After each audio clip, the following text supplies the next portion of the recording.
peu importe où je regarde du contenu par rapport au digital art, je vois plein de commentaires à base de quel est ton logiciel, quel brush tu utilises, où je peux trouver ton brush, est-ce que ton brush est payant. Et moi aussi j'étais comme ces commentaires à chercher à tout prix quel était le brush utilisé pour tel ou tel dessin. Sauf que depuis ce début d'année, j'essaye de dessiner plus avec les brushes de base. Donc, je me suis dit, autant se donner un vrai défi pour montrer que les brushes ne servent à rien. Je vais pas prendre les brushes de base de Clip Studio comme je fais d'habitude. Je vais utiliser les brushes de Paint. Je sais pas ce que ça va donner. Ça se trouve, ça va être trop dur. Ça se trouve, ça va être infaisable.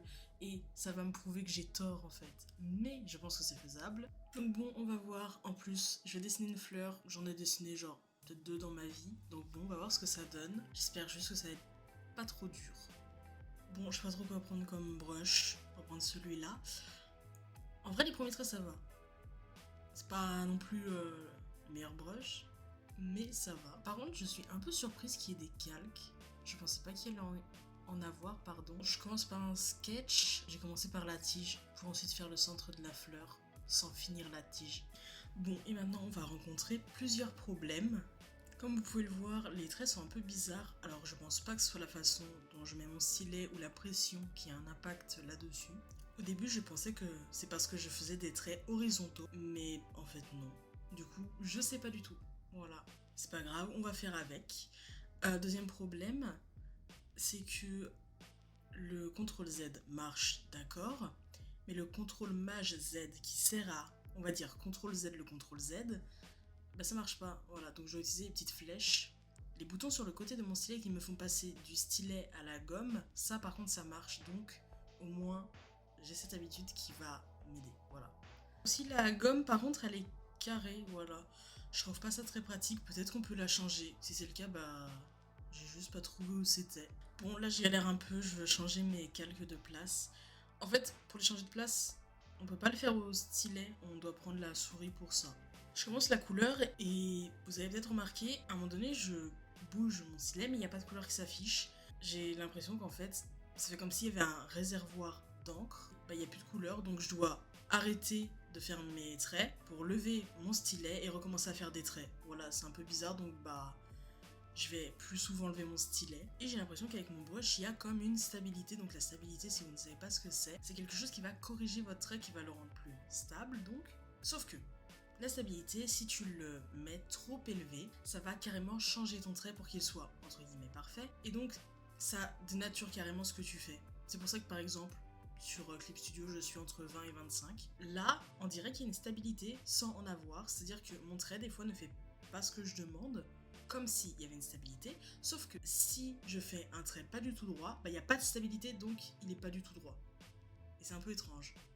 Bon, là j'essaye plein de brushes. L'espèce de marqueur est bien, mais c'était pas bien dans le cas des tiges, puisqu'il y a des endroits où c'est un peu pointu. J'ai pris un autre brush, il est un peu mieux pour faire les tiges, mais bon, c'est pas parfait. De toute façon, j'essaye juste les brushes pour voir un peu ce que ça donne, s'il y a des textures ou quoi. Bon, après avoir fait donc le croquis et avoir mis les aplats de couleurs, je commence par les ombres. Je m'en fiche si la couleur est trop foncée ou quoi, de toute façon on ajustera plus tard, c'est pour avoir une idée globale de à quoi ça va ressembler pour les formes et autres. Là j'ai voulu commencer à faire des dégradés, donc j'ai baissé l'opacité comme vous pouvez le voir à gauche. J'ai pas du tout l'impression que ça baisse l'opacité, je sais pas si c'est le brush que j'utilise, si j'appuie beaucoup trop fort.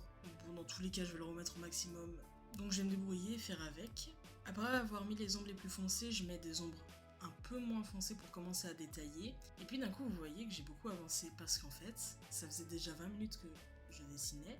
J'ai voulu faire une pause et j'ai oublié d'enregistrer une fois que je suis revenue. Donc voilà, donc je vais vous décrire.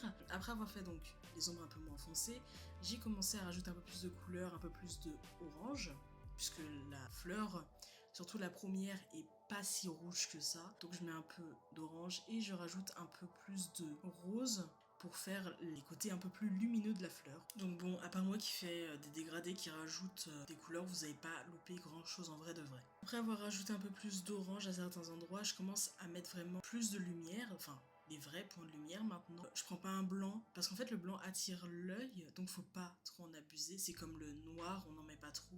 On met du gris foncé, du marron foncé, du bleu foncé. Et j'ai pas spécialement qu'on voie que ça. Donc je prends un rose très peu saturé et j'en mets un peu partout. Encore une fois, je mets en gros. De toute façon, si je trouve qu'à des endroits il y en a trop, Je reprendrai une autre couleur qu'il y avait en dessous. J'enlèverai donc ce rose. Je rajoute un petit bourdon. Je fais donc maintenant le centre de la fleur avec l'étamine, si je dis pas de bêtises. C'est l'espèce d'antenne avec le bout noir. Et après avoir fait ça, bon bah, je pense que c'est pas trop mal. Il reste plus que la tige et le fond.